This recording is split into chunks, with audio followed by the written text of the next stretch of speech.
Welcome to our deep dive into AI. More specifically, those large language models you hear so much about these days. Yeah, they're everywhere. We're going to be exploring a decade of progress in sequence-to-sequence learning, which is actually the very foundation of these large language models. And you know what kicked this whole thing off? A really interesting conversation we had with some folks over at OpenAI. That's how this whole Pulse Zen adventure got started. It really got us thinking about how this tech has evolved over the years. So where did it all begin? Yeah, where did it all begin? Well, our journey starts with a talk by Ilya Sutskever. He's a leading AI researcher, and he's reflecting on a research paper from 2014. It's like a gold mine of ideas. It's got the deep learning dogma, the quest for a model that could really understand language. We're going to talk about that deep learning dogma in a second, but he even hints at the scaling hypothesis even way back then. Yeah, way before it became like the AI buzzword that it is today. Okay, so deep learning dogma, that sounds kind of religious. Well, it kind of was a guiding principle back then. The idea was that if a human can do something really fast, like, recognize a face or understand a simple sentence, then a large enough neural network should be able to do it too. Okay, so the assumption there is that artificial neurons work similarly to our own biological ones. Exactly. It was all about mimicking that gut feeling, like the instinctual processing that we have as humans. But that dogma has been kind of debated over time. Oh, yeah, for sure. I mean, it was super influential, but while artificial neurons are inspired by the brain, they're still fundamentally different. It makes you wonder, like, how far can we really take that analogy? What are the limits of comparing these artificial networks to the human brain? It's a great question. Mm-hmm. And it seems like back then they were setting some pretty ambitious goals for themselves. But how did they go about building these early sequence-to-sequence models? Was it all about bigger is better from the start? Not quite. They really focused on what are called autoregressive models. So picture this. You're trying to predict the next word in a sentence.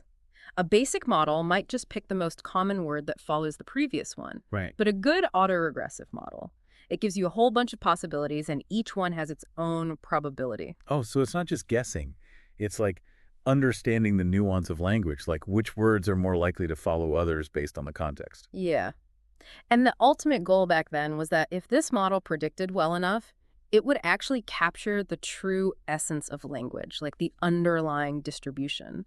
And that would unlock things like machine translation or even generating realistic text. It was a pretty bold vision. It was, and I'm starting to get the bigger picture here. Mm-hmm. But what kind of neural networks were they using back then to achieve this? We're talking 2014. Well, back then, the go-to architecture was something called LSTMs, long short-term memory networks. Right. These were like the precursors to the powerful transformers that we have today. Right. It's actually funny. Sutskever compares LSTMs to ResNets, which are those residual networks used in image recognition, but like rotated 90 degrees. ResNets rotated 90 degrees. I'm trying to picture that. Yeah, it's a wild analogy. And they were already doing things like pipelining to run these computations across multiple GPUs at the same time, although later on they figured out that wasn't the most efficient approach. It sounds like they were really pushing the boundaries of what was possible, even with the limited technology back then. It's amazing to see how far things have come since then. Yeah. But this scaling hypothesis, we hear about all the time now.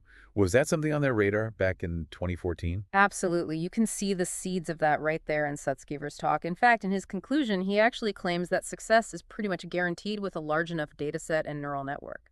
And that's something that we're still seeing play out in the AI landscape today. So even back then, they were thinking about scaling up these models and data. Yeah. But wasn't there a limit to how much they could scale things? Yeah, and Sutskever himself brings up a very important limitation. What's that? He says, we only have one internet, Right. and therefore a limited amount of data. Right. It's a really interesting point that actually foreshadows what he calls the end of pre-training as we know it. Wait, end of pre-training.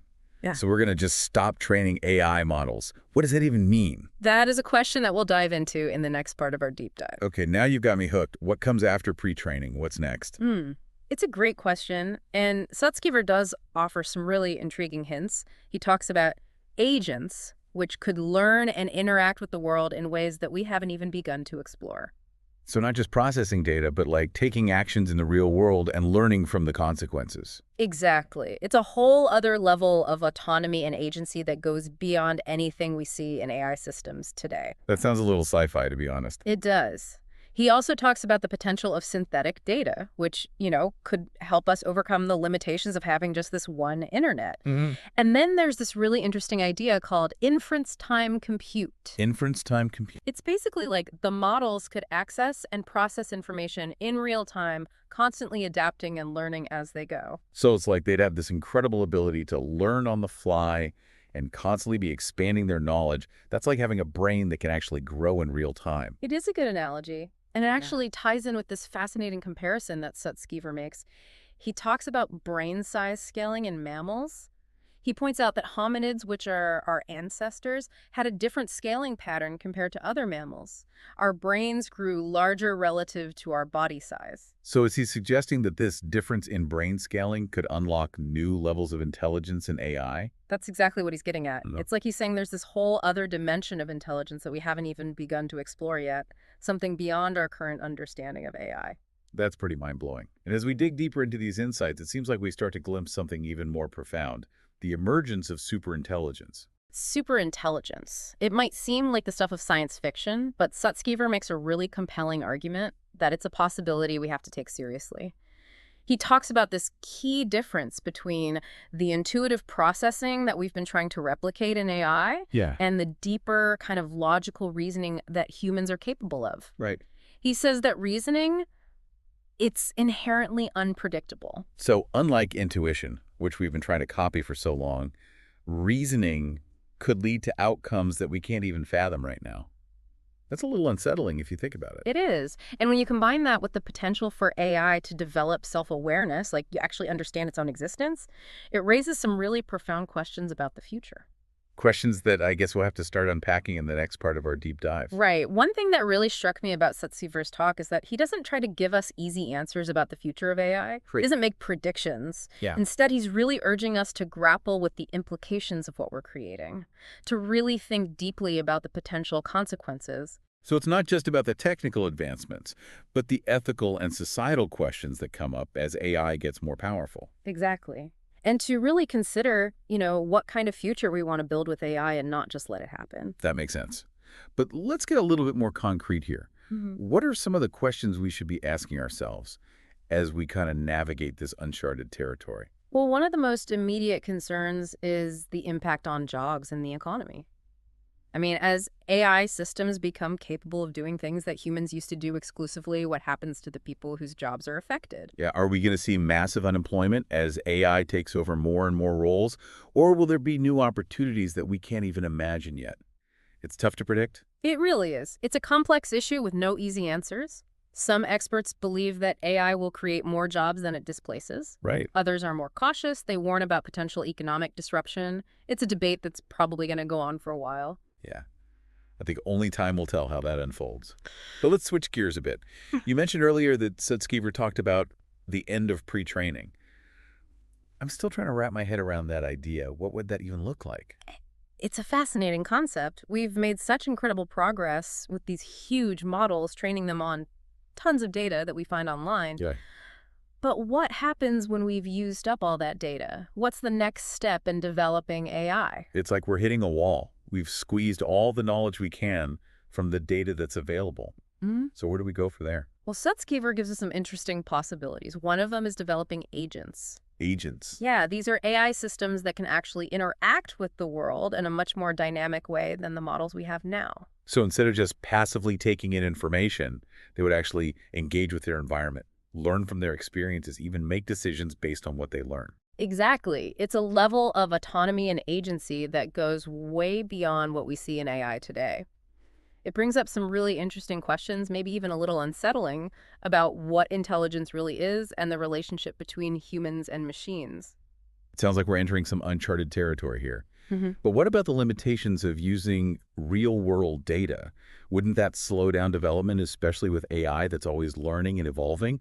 That's where another one of Sutskever's ideas comes in, synthetic data. Yeah. Imagine creating data sets that are specifically designed to train AI models. Oh, wow. This could help us get past the limits of only using real-world data. So instead of being stuck with what's online, we could actually make our own data to train these models.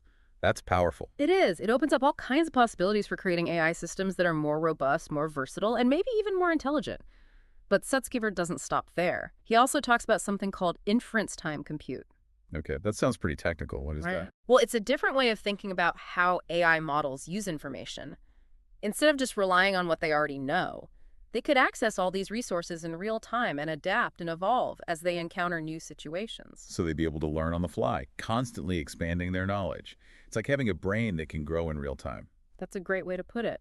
And this ties in nicely with what Sutskever says about brain size in mammals. He points out that our ancestors, the hominids, had a different pattern of brain growth than other mammals. Our brains got bigger compared to our body size. So he's saying this difference in brain growth could be the key to unlocking new levels of intelligence in AI. That's exactly it. It's like he's saying there's a whole new level of intelligence out there that we haven't even begun to explore yet. Something beyond what we currently understand about AI. It's all fascinating, but I gotta admit, it's also a bit overwhelming. We're talking about AI that's autonomous, adaptable, potentially even smarter than us. That's a lot to take in. I understand. It is a lot to process, but it's also incredibly exciting. We're on the edge of a technological revolution unlike anything we've seen before. And Sutskever is challenging us to think bigger, to imagine the possibilities, and to really talk about the kind of future we want with AI. It's a conversation that we all need to be a part of, not just the AI experts. Absolutely. The future of AI isn't something that should be decided by a small group. It's something we need to figure out together as a society. So how do we even start that conversation on such a large scale? Where do we begin? That's a great question, and one that we'll be tackling in the final part of our deep dive. We'll look at some resources and strategies that can help you stay informed and engaged in the conversation about AI. So we've talked about the beginning of sequence-to-sequence learning and the possible end of pre-training, and even touched on superintelligence. AI is moving so fast, it seems like there are more and more questions popping up all the time. Where do we as individuals even fit into all of this? That is the big question, isn't it? It's easy to get overwhelmed by AI because it's so complex and it's everywhere. But we actually all have a part to play in shaping its future. Okay, but how do we do that? It feels like this specialized field with researchers and big tech companies. Where do I even begin? It all starts with wanting to learn and being curious. There are so many resources now, online courses, articles, even podcasts. You don't need to be a computer scientist to understand the basics of AI and how it's going to change our world. So we need to educate ourselves, become more informed about AI, how it works, and what it could mean. Exactly. And it's about having these conversations, asking questions, sharing your thoughts and worries. We need lots of different perspectives to figure this all out. Don't underestimate how important your voice is and how you can contribute to this discussion. Exactly. But being honest, it can be intimidating. This whole world of AI, it's filled with jargon and technical stuff. Where can someone who's not a tech person even go to get good information that makes sense? There are some awesome organizations that are doing a great job of breaking down AI and making it understandable for everyone.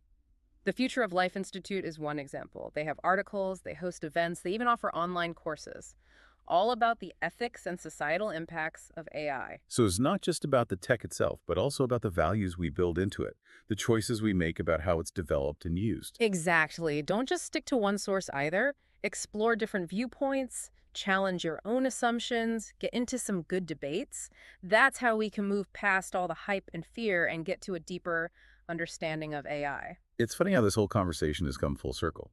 We started with Sutskever's research, and that came from a talk with OpenAI, which led to Pulse Zen. And now here we are encouraging our listeners to have their own conversations, ask their own questions, and be a part of this important discussion. It shows you the power of just being curious and how one conversation can have a ripple effect. You never know what new ideas or breakthroughs might come from the conversations you start today. It really is inspiring to think about all the possibilities. So to everyone listening, don't be afraid to jump into the world of AI. Explore, question, discuss. Your voice matters. Your perspective matters. And together, we can shape the future of AI for the good of everyone. And with that, we've come to the end of our deep dive into a decade of sequence-to-sequence learning. We've covered a lot from those early LSTMs to the incredible potential of superintelligence. It's been quite a journey. We hope you enjoyed it. Keep those questions coming, stay curious, and keep exploring this ever-changing world of AI. Until next time.